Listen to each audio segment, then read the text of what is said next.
that we could have, creating social tools for social change. So, what I learned from that was that it was important to just keep knocking on doors and to keep believing in ourselves. And eventually, I found myself sitting for 2 hours on a park bench with, the person who would become our greatest funder. Yep.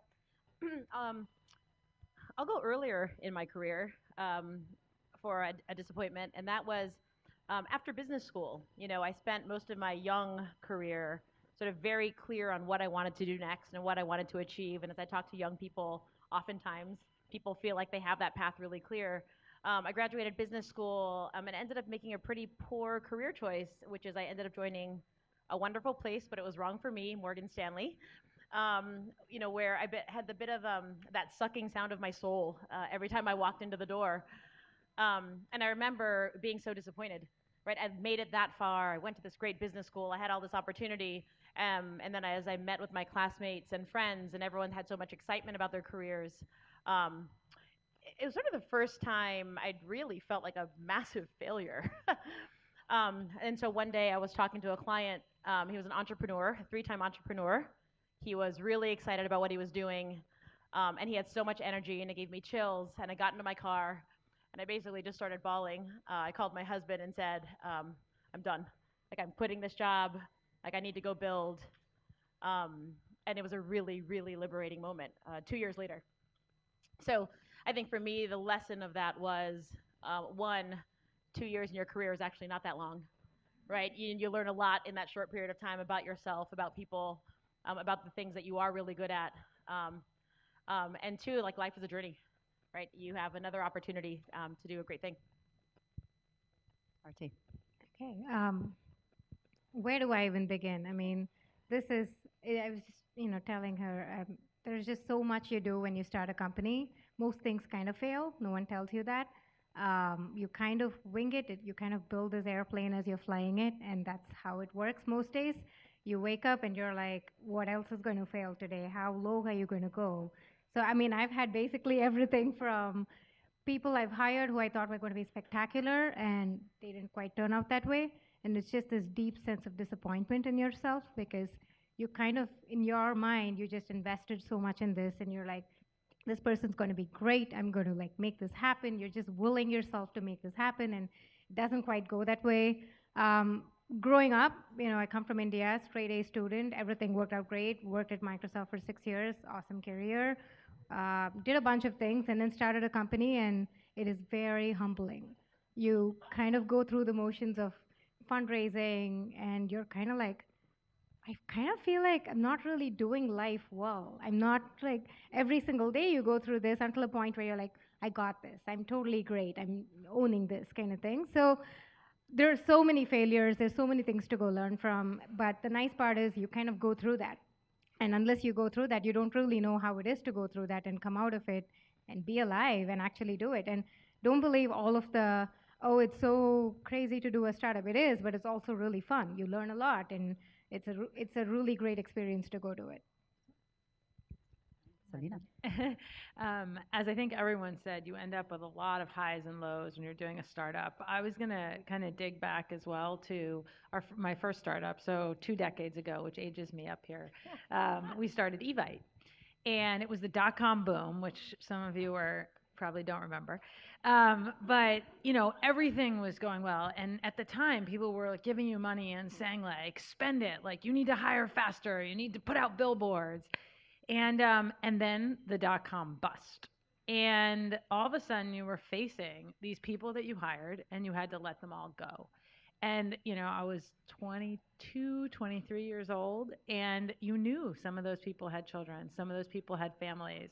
And that looking people in the eye and saying, I'm doing this as best as I can, but we have to let you go, was just such an extraordinarily hard moment and low moment early in my career. But what it shaped for me was in my experiences after was actually being very conscientious about capital. And like even in now as we've raised capital for Gixo, is really thinking through every hire, really looking at your burn rate and really being very conscientious of what is my revenue model, can I get to my unit economics, how am I going to build the true business fundamentals, which, right out of college, I wasn't really thinking about with Evite. Well, Selena, you're a great person to ask this question, which is since you've been through the ringer a few times, shall we say? And by the way, I use Evite, so you did something right. Um, what has most surprised you along the way? Like, what's the thing that nobody told you? So it's interesting because, the first time around, I had nothing to be surprised about because everything was a surprise. It was like my first job, my first co-founder, first company, first time doing everything. And so we started Gixo with my same co-founder from Evite 20 years ago, which is quite an interesting journey. But I think the thing I was thinking was, okay, now I'm coming in with all this experience. I was the president of SurveyMonkey. I ran international for Ticketmaster. Like I'm walking in with so much of this experience.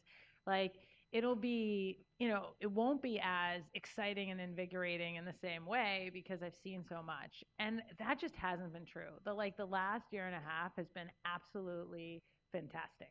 Like you're learning at such a rapid pace when you're doing a startup. Like I'd never done mobile. I'd never actually led the fundraising. Like there are all these things I've never, I hadn't really done a lot of the stuff of building a brand. And so suddenly you're back to this like learning so fast, and it's been such an amazing surprise.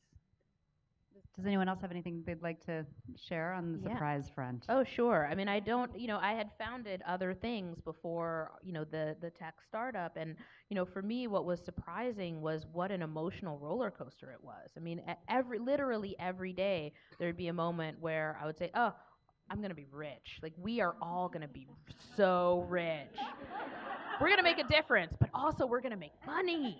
And then, the next day there would be like, it's over. Like we ran our course. Like this was great, and hopefully we inspired some ladies to do this. I don't know. I mean, it's just like literally, it's very much, and you have to be prepared for that. I mean, that takes a lot of personal fortitude, to get through those moments, and know that you can make it no matter which way you end up. We ended up actually somewhere in the middle of that at the end once we were acquired. But know that no matter how that story ends for you, that maybe it's the next day, that you're still a good person, that you still made a difference, and that you still contributed, and that software and that learning, is actually going to empower others and yourself in the next venture.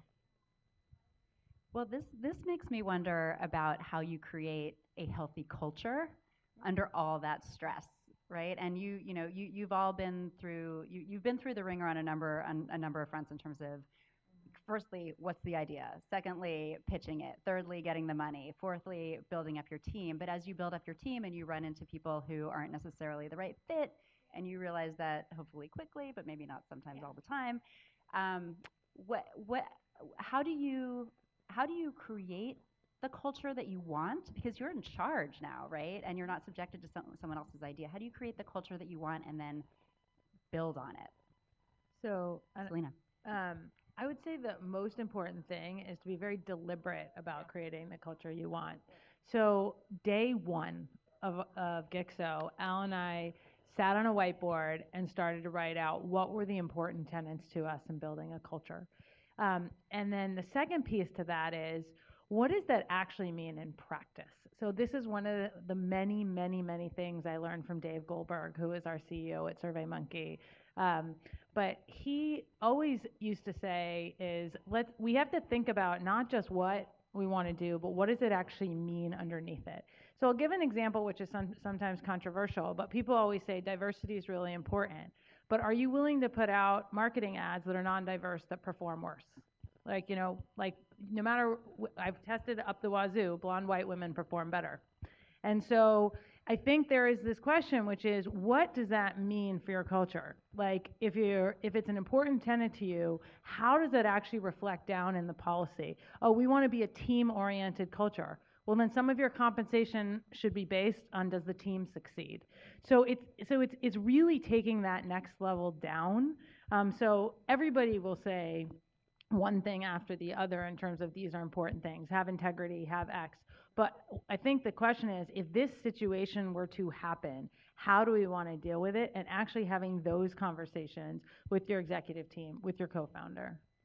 And I'll just add to that, being willing to fire when there's not a good fit. Mm-hmm. And I think, like Selena, having the benefit of having built a company where I didn't know that the first time around. I started early at Trulia, and we built that from a very irrelevant website with a handful of people to something that was quite meaningful. Um, Realizing how painful it is when you have a bad culture fit, even though a really strong performer, it's much easier to cut it off early, right? And so defining those values, we did something very similar. In fact, before we even had the idea, my co-founder Daniele Exactly and the same. we actually had to stop ourselves because we're like, we should make sure we have a company to build before we articulate a culture. But it's sort of one, having a co-founder that has that shared belief that the company culture and the company that you build is really important. It's critical to its success, and then making sure that you're aligned on what that is, I think is pretty important. Um, I think I would, just to add to Selena's and Heather's points, I think all of that verbatim true. Take culture seriously, start on day one. I mean, I didn't, and I kind of sort of paid for it down the road. So it's something that everyone kind of talks about, especially in Silicon Valley. It's like culture is important, culture is great, culture is critical. But I think I don't really believe that a lot of new startups take it really seriously. But please do. If you're ever thinking of starting a company, figure out what you want the culture to be. And culture is not just about, it's not, platitudes like honesty and integrity and stuff like that. I mean, everyone wants to be honest. Who's going to lie? Like, it's not a cultural thing that you want to put up, but you want to talk about culture in terms of what happens in terms of when there is a crisis, when there is a disagreement. That's what you use the culture for. And I think the underlying tenet for us, for my company at least, has been transparency. Does does your team? Do you trust your team to do their jobs and for everything else? Does your team trust you? And if the answer is yes in both cases, you've kind of solved a few problems. One, if there is an issue, there is this baseline trust, and you can go with that. You can sort it out. You at least know what's out there, and then you can start solving the problem. But if there is no trust, if there is no culture of people being like, this person's got my back, then I think you have a fundamental issue. So all of this is true. In addition to that, something that I do take seriously is just being transparent. In my case, everything from how are we doing, how is day to day, all of that stuff, like top to bottom, it has to trickle down. We have to do this, and then bottom to top, like how is every person feeling? Are they happy? Are they coming in? Are they excited to do the job that they're doing? All of that really does matter. Yeah, I would plus one to trust and transparency. But, right, if you don't create the culture will just happen on its own. And so, having that intention and as the leader, clearly articulating those values of trust and transparency, and then how, again, right, how does that codified, how does trust and transparency actually show up in how people treat each other, how they treat vendors, suppliers, customers, right? And then the other thing, in terms of trickle down and bottom up, every organization that I've ever seen or participated in, at the leader level, the strengths and weaknesses of that leader tend to be replicated throughout the organization. And so the more that you can work on yourself, get an executive coach immediately if you're thinking about starting a company. I know it takes money, but you'll save money, okay? In like not destroying your company or the lives of the people who work there, right? Like, do the work on yourself so that then, you're mitigating your weaknesses and you're playing to your strengths, and that will show up, you'll see, in how the company itself functions. This is so great. So a lot of the conversations that we have on Inflection Point are about leadership style and what it takes to be a great leader, and how all of those norms are defined around male leadership attributes, let's just say. So I'm curious if any of you have thought deeply about what it means to be a female leader and what that brings to your company that might be because you are a woman.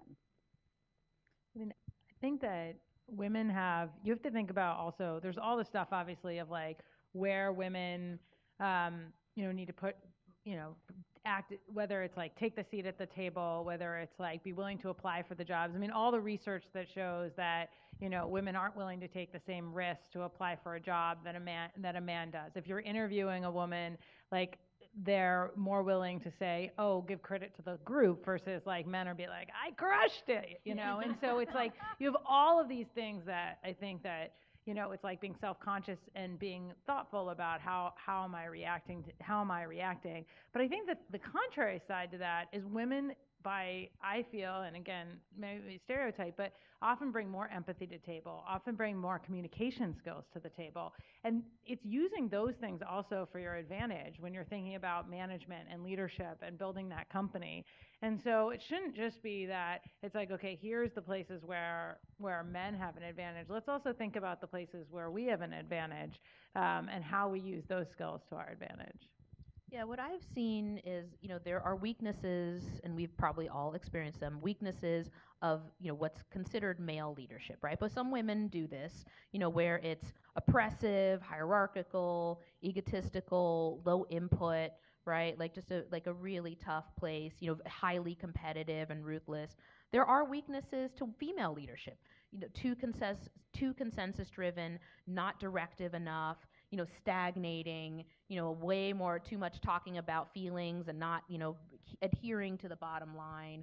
So the question is, and men do this too. We've all had male bosses who are like in that, like conflict averse, right? Like won't just address the issue on the table. So, the question is, can you strike to the middle of that, right? Those are two poles. Can you actually achieve a middle ground as much as possible every day in being, directive but not oppressive? Can you be, take in input but not be so consensus driven that you just go around in circles without actually deciding? I guess I'll answer this one by saying I don't think I think about that much. I certainly notice that people notice that I'm a brown woman.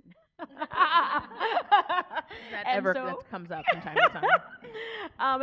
And that's come up my entire career. And so part of just sort of tactically recognizing that I have to mitigate that so that their beliefs about whatever those beliefs are don't get put on me. Right? So just being very tactical, making sure it's clear that there's a male founder. I think it's mattered as I've met a bunch of people, a bunch of investors. Not because I think men are better or women are better, but because I think people have a narrative in their head, and my goal is to be able to build a company that raises a bunch of money and that makes a bunch of money. And so I guess people have sometimes asked me, what is it like to be a female leader? I mean, I honestly don't know how to answer that question other than I'm trying to build a badass company and build a bunch of people around the table with different perspectives. Because oftentimes I was the only one with the female perspective at the table, and I thought that was a disservice. So I don't know if that's me being female or just noticing that I was the other and recognizing that if we had more different perspectives at the table, that we could be sharper. I just think leadership is leadership, Yeah. right? I Yeah. mean, and we can all recognize right now that we are challenged as a nation in terms of our leadership, right? I mean, some of you may disagree, but like, okay, right? So we know what bad leadership looks like. Sometimes good leadership can be challenging to identify. But the question is, leadership ultimately shows up as being the way I run my companies is I am of service. If my team members feel inspired, if they're nailing it every day, if we're attracting sales and funding and building higher, and my team has the resources, then they you need are to a do that, badass leader. then I am acting as a good leader. I think the other aspect, I don't know about the leadership style part. It's not something that I've thought about too, similar to Heather. But one advantage I've had, for some reason, well, this is obvious in hindsight, but extraordinary women want to work with other extraordinary women. And so it's been really great for me to hire these great women for my company. And I don't know if it's a leadership style, it's a female leadership style, but I'll take it. This is a great advantage, and I'm just exploiting the heck out of it. It's great. But it's really nice to have an awesome team of really good, high quality, high caliber people. And it happens that 75% of our leadership team are women, and it's great. We love it. I'll take it. And I don't know if it's a leadership thing, but side effect. It's always good side effects. So one of the things that has been coming up a lot in the media lately, and I just heard Ellen Powell on the radio this morning talking about her book, recounting her experiences with gender bias, to just put it generally. The flip side of being a female leader and bringing all these amazing feminine qualities to leadership, which, by the way, I would just like to comment that men should feel free to adopt these leadership styles as well. It doesn't just go one direction or the other. Um, would anyone like to talk about an experience where they felt like they were just, I don't know, let's just call it on the other side of gender bias, that a decision was made because you were female or because of your skin color, and you were in the moment thinking, am I crazy or did that just happen? Is there a story I you'd mean, like where to do share? we start, right? I Yeah. mean, there's a lot that happens, and most often, to be honest, you kind of let it go because you're like, I'm going to pick my battles. This is not one. This is not the thing. Today is not the day. I'm not going to do this. But at some point, it kind of gets to you, and you'll say something, and you're like, oh, why did I do that? But I think one of the first few fundraising pitches for Lumoid, I walk in, and I'm the only founder. I'm an engineer, I'm writing the code for it. I'm also doing customer success. I'm basically doing everything, right?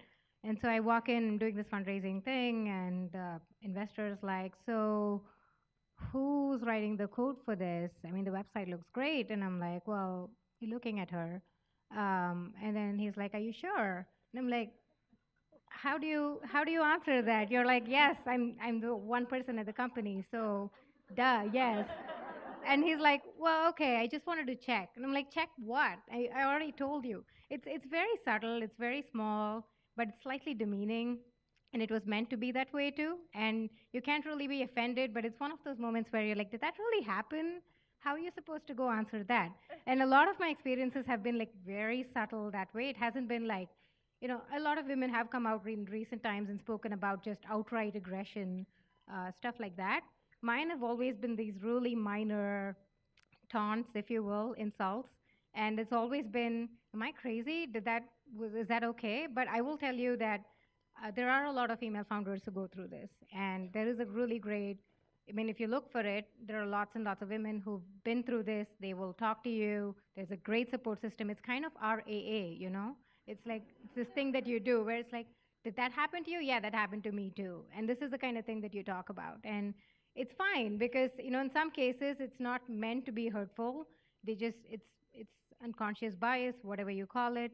And in some cases it is spiteful, and you kind of call it out and move on. What are you going to do? You have to fundraise, you have to build a company. And there's one part which is just principled. I'm never going to take money from this person.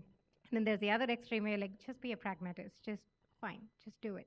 And so you kind of find the balance there, and you kind of pick your battles and you move on. But there are a lot of things that happen like this. Yeah, no, those things, I mean, raise your hand if something weird in the workplace has happened to you. Okay, yeah, like this is, Everyone's this raising is their a hand. pretty universal, I think, experience, unfortunately, as women. Hopefully our daughters and sons will experience a different world, and we're part of building that world, but at the same time, I think that, in terms of running a startup, I knew that big New York Times expose that came out. I actually knew two people on both sides, a funder, a VC, and someone who had been victimized by a VC. So it was a very surreal article for me to read. You guys probably know the New York Times article I'm talking about. Look, do not take bad money. A person, a guy who wants to give you money for your company and is expecting to get in your pants as a result is not good money, and here's why. Just taking away like the disgustingness of that behavior, just put that to the side. Just put it to the side. That person is not making rational decisions. This is a person who is willing to distort business decisions in pursuit of frivolous pursuits. And therefore, this is not a person who can be a good advisor. This isn't a business person that you want to get into bed with for a lot of different reasons. It's worth Literally or I figuratively. agree. or figuratively, it is worth knocking on a few extra doors to find that investor who believes in you and sees you as a sentient human being worthy of respect rather than a means to an end. Because that person is therefore going to be a much better advisor a much better advocate for you with other funders, someone who will, show up, when it's hard, when in the funding process, that first money, that investor probably is going to have to stay and invest again and again to make sure that you get through. So, is that person really going to stick around after you stop putting out? Right? Like, it's just bad money. It's just bad. Like, don't take it. Yeah, I mean, and it seems like what you're creating is a totally unequal power dynamic from the very beginning. And I would imagine that the reason that most people would be interested in starting their own company is because you would like to be the one in charge. And I understand that that's not always the case as you get down the road because there's other people involved who have a stake in it. But at the end of the day, you're compromising the very reason you started out in the first place. I mean, does that sound about right? Can I add one thing? Definitely don't put out. I totally agree. Just don't do it. Don't do that. But I will say, I mean, we all, almost everyone raised their hands. Something weird happened. I guess my counsel on this is, or I guess the way I've handled it is just being mindful that when the expectation is low, it's really easy to blow it out of the water. And just to share a funny story on that one, at my last company, Trulia, it was our first ever investor day, and I was going to present in front of all the analysts. And just the executives were in the room, and we're chit-chatting with all of the analysts, and I'm talking to one, and I'm nervous because I'm presenting on the core business, right? 80% of Trulia's revenue was subscription services to real estate agents, and that was my business. I was the GM of that, owned the P&L, and I'd been warned, right? Be careful because people are going to try and get all the data from you that we're not sharing in the formal presentation. So I was like fully equipped, like with my one-liners and trying to deflect. So I'm talking to this guy and I'm waiting for it, and I won't disclose what bank he was at. And so he's like, "So, are you on the customer service team?" And I was like, sort of, like I run the customer service team and the sales team and the product team and the marketing team for the core business. Bye. And then I went to go present, and it was great. Because at the end, I think my decision matrix on this one is you can let it bother you, and I have over time, or I can say, like, you had those expectations for whatever reason and your experiences, and I don't think you're a bad person, and now I'm going to blow this shit out of the water, and it's going to be awesome. So that's my approach. to piggyback off that, we used to go do M&A when I was in Europe, and we go to different countries, and my head of tech ops was this like middle-aged white guy. And so everybody used to assume he was my boss. And so we started making it a game. So we would walk in and like figure out how long it would take them to realize I was the decision maker. They'd be like, "Sir, can we get you coffee?" And and like it would just go on. And then ultimately, like at some point, he'd be like, "Oh, I don't know. You have to ask my boss that question." And you would see like the color drain, and you're just like. And so, I mean, it is that thing where, yes, sometimes you have to have a thick skin. Sometimes you have to just power through. And I'm not saying that, like, if there is sexual harassment, that is unacceptable and you have to report it. Like, there is no question. But I think there is this balance of, like, as you're going through your careers, shit will happen. And there's a point of, like, some cases you have to let it be water off a duck's back and move on. Yeah, I mean, haters are going to hate. I mean, and you can focus on. Did I finally get you, Selena? I finally got you. Everybody. You can focus on the people. You can focus on the haters and the people who, like, for whatever reason, just can't cope with like your femaleness or your brownness or both. Or you can, to me, like a moth to the flame, like I just focus on the people who believe in me and are really excited to work with me and excited about the vision. Like just, I just focus on that, and like the rest of it is just noise for me.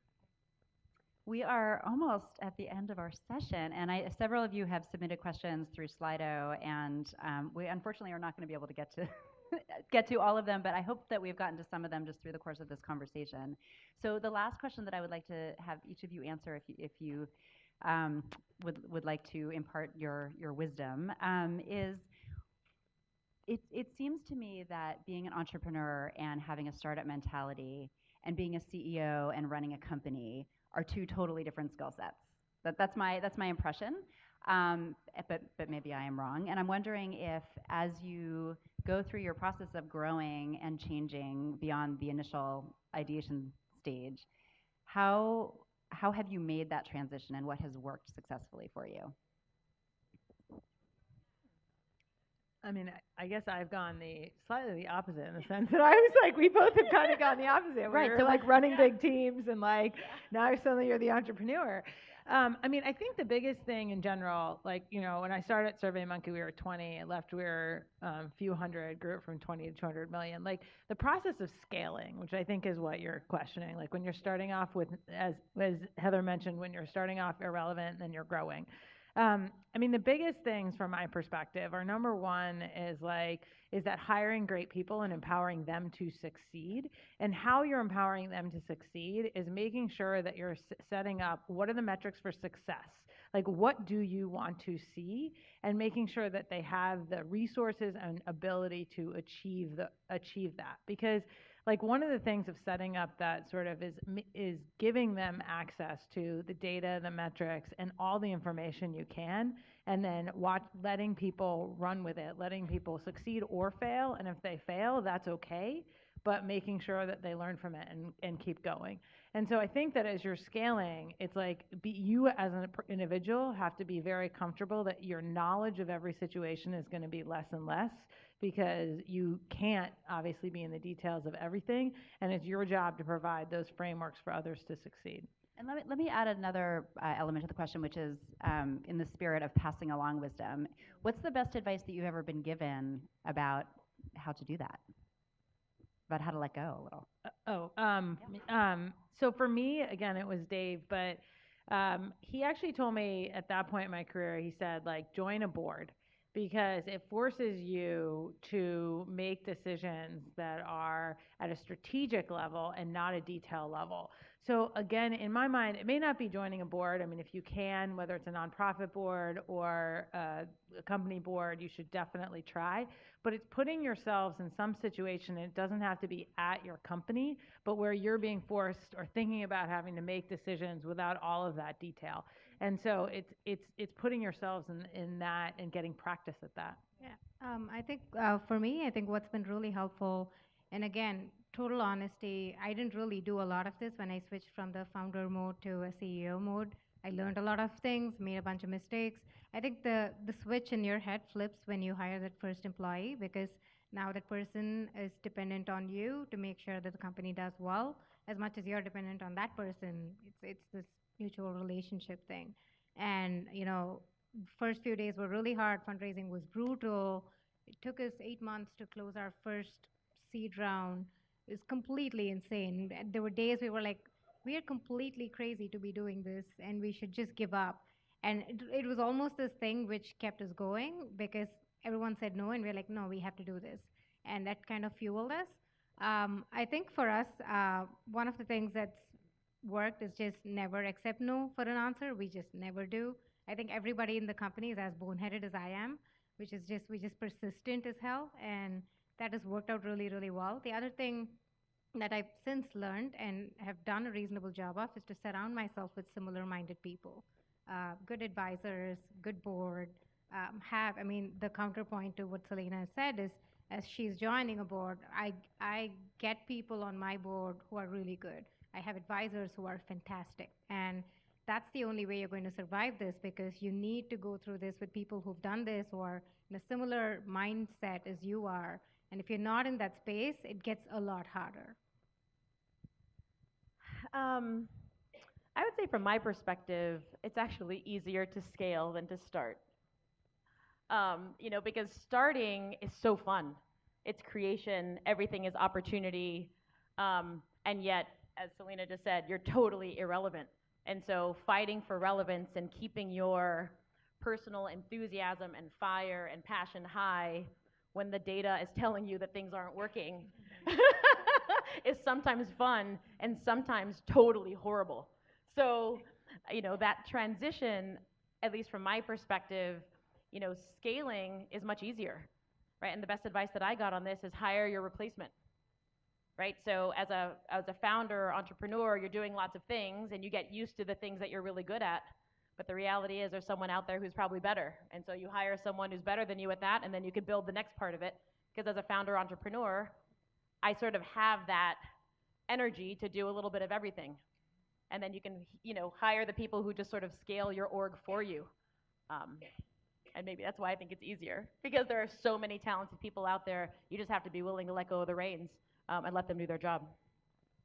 I'm going to talk about something totally different but related, which is, in the course of scaling, your business is growing, life is going to happen. So for my business partner actually had 2 children during the course of so was pregnant twice and had a baby during our startup, and I was pregnant, and we were actually we the company was acquired in July 2016, and I had my child, my baby, in August 2017. So I was hella pregnant, like going into these M&A like being like, yeah, okay, let's talk about acquiring my awesome boss company. And it's a challenge, right? Like it's as women we have an extra, like most men are not gonna not going to be showing up visibly having a major life change in the middle of scaling their company, right? Like that's just not a thing they have to deal with. And what I would tell you is, having a baby during your startup is crazy.